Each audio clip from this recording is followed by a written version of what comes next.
AITA for refusing to be in the delivery room when my wife delivers. My wife, 29, and I, 30, have been married for 3 years. I was ecstatic when she found out she was pregnant in January of this year. One day, though, she dropped the bombshell that the kid in question was not mine. I was in a state of complete disarray. It was 6 months into her pregnancy at the time, and I didn't have the heart to force her to go through the formal procedures of divorce. When he learned that my wife was expecting a child, it seemed that the baby's father bolted. Once she had given birth to the kid, I informed her that I would be filing for divorce and made it apparent that our marriage was not salvageable. She accepted my decision.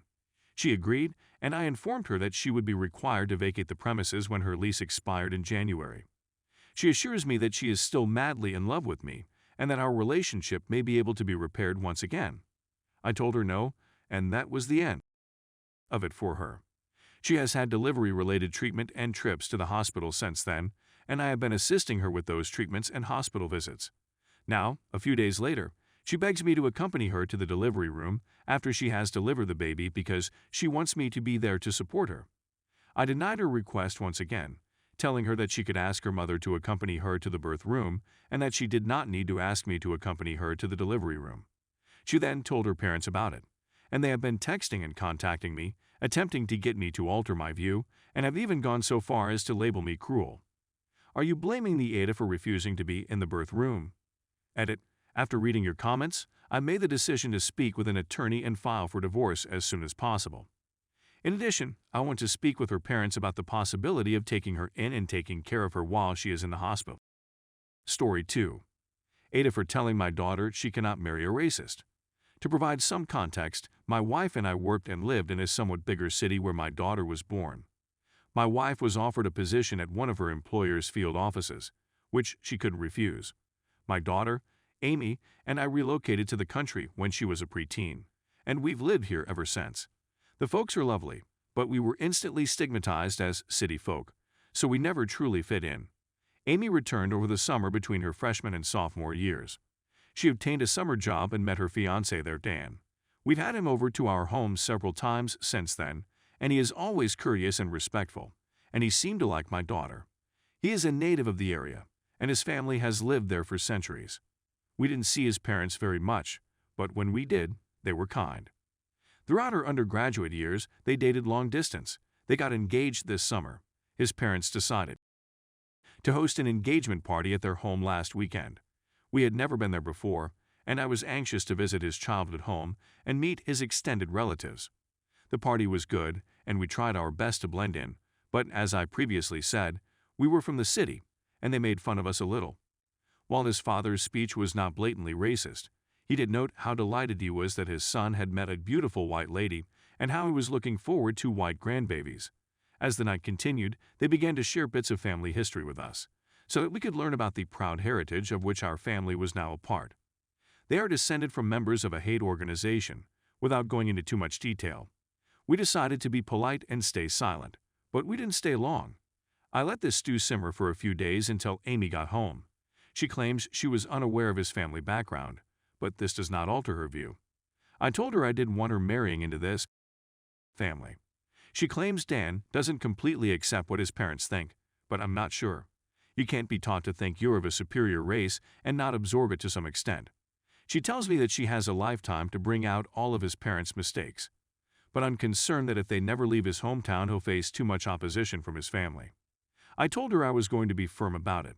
That's why I don't want her to marry into that family. She called me a jerk and has been ignoring me since. I'm devastated because this isn't what I had anticipated for her. Is she correct? AITA? Update. Amy approached me shortly after I wrote to apologize. I was astonished since I was about to apologize to her based on the replies I was receiving. She said that she reacted angrily because she was attempting to reconcile her relationship as she understood it with the new revelation of who he was.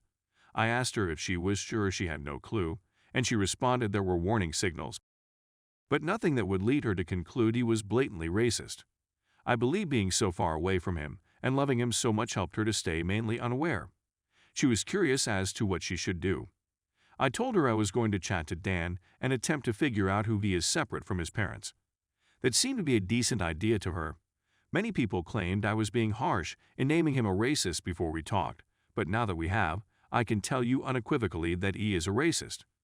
Many of you were wondering what Amy meant when she said he wasn't wholly racist, and I believe I have an explanation. He informed me that he has no malice for anybody, but that he feels the white race will go extinct at some point, and that he is proud of who he is and of his race, and he does not want that to happen. Which, I suppose, explains his father's remark about white grandbabies. I informed him that his background was nothing to be proud of, and that his ideals had no place in our family or in my home. He said that Amy seemed to understand him and that I may not be able to choose whether or not his views become a part of my family. I told him that he was correct, and that if Amy wanted to go forward with the wedding, there was nothing I could do to stop her. He scoffed and said that he assumed we had nothing else to talk about, and that was the end of it. When I informed Amy what I and him had discussed, she chose to call it quits. She ended the relationship, and he was not pleased. He has spent a lot of time at the home, so we decided to acquire her an apartment in the city. Her job is already transitioning back into the office, so the timing works nicely. His parents phoned and came to see us many times. They were just trying to figure out what was going on at first, but it quickly escalated into them berating us. I received some backlash on Reddit for not standing up to them the first time, so this time I made sure they knew where I stood. Story 3. AITA for being angry about my parents and grandparents keeping a secret and hiding a part of our family history from any grandpa. My mother's father died not long ago. My grandma opted to go into a senior community when he died. She was downsizing from a home to a one-bedroom apartment, so she had a lot of things she didn't need. Because she and my grandpa had lived there for around 50 years, the home was very full and lived in. We discovered boxes and boxes of old photographs while rummaging through the attic. My grandma was interested in going through them. Some included images of my mother when she was young, with a newborn or a child younger than her. I asked her who it was because she doesn't have a sister and no aunts or uncles, so she doesn't have any cousins. My father told me that my mother had a younger sister who died from cot death and that I should not say anything to my grandma since it would distress her to speak about it, particularly so soon after my grandfather's death. What my parents taught me made logical at the time. After that, I assisted in moving her furniture to her new apartment or sorting through what she didn't want to retain. I had completely forgotten about the photos. The next month, I discovered one of my father's with a lady dressed in a wedding gown. It wasn't my mother, and I couldn't understand why my mother's parents would have a picture of my father at a wedding that wasn't to their daughter. My mother was there when I discovered it, and she was unable to explain it at the time.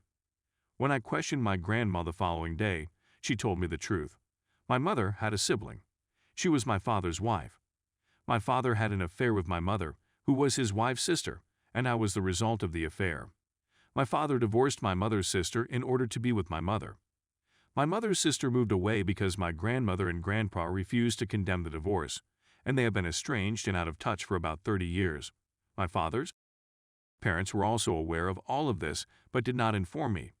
My parents never married following my father's divorce from my mother's sister. I'm upset since my sole family members, my parents and both sets of grandparents, have concealed this from me. I would never have known if I hadn't come upon those photos by chance.